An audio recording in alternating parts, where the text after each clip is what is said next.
Hey guys, it's time for another review, and today the 6th season of True Blood is on the menu. The HBO show created and produced by much acclaimed Alan Ball, based on the books by Charlene Harris, has reached its 6th season, this time composed of 10 episodes in comparison to the 12 episodes we got in the past. In the previous season's final, we saw Bill drinking Lilith's blood and thus becoming the new Lilith, or the illustrious Billet. I know, it sounds gay, but Bill does make the transition of protagonist to antagonist this season. Meanwhile, Governor Burrell declares war on the vampires. He gives vampires a curfew and forbids all vampire business like Fantasia. Burrell starts to round up vampires with a special equipped SWAT team, like Tara and Pam, who was just released by her maker Eric.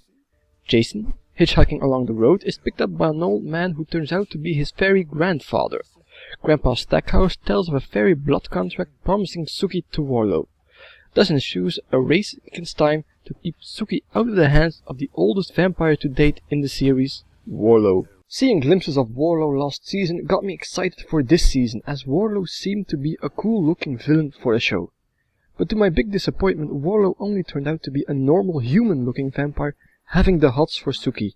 And let's be honest, vampires, werewolves and others drooling over Sookie already got old a couple of seasons back. Other side story arcs include Sam escaping with Emma with the help of a shifter after Luna died to try and stay out of the clutches of Alcide and his pack. And Andy tries to handle his new situation as a father, but that's not an easy task to say the least, as his daughters seem to rapidly age. It's sad to say that this show is going completely down the drain with each season, and this season is no different. It's becoming increasingly more difficult to drag myself through an entire season. Pointless characters appear like the shifter activist / fuckbuddy on the run with Sam, and nudity seemed more important than the story at times. Episode 9 was one of the better, or maybe the only episode that was on the level, with a superpowered Eric rampaging through the vampire testing facility. The downside, of course, was the boring and dragging funeral scenes, which, let's be honest, nobody really cared about. The ending contained some random events, but wasn't that awful. It set an interesting scene for next season, but experience learned that we might well be disappointed again. All in all, this season was rather boring and nothing new, and thus I give it a 5 out of 10.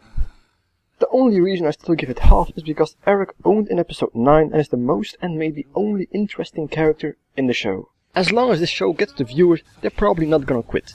And the ratings are still pretty high despite the drop in quality. But that doesn't mean their viewers aren't dropping. The season high was episode 5, Fuck the Pain Away, with 4.54 million viewers. The season low was episode 3, You're No Good, with 3.93 million viewers. This results in the season average of 4.24 million viewers, dropping a significant 10% of last time. As for the future, the show has already been renewed for a 7th season. In theory, there are enough books by Charlene Harris to continue the show for a couple more seasons. But supposedly the 7th season would be the final season.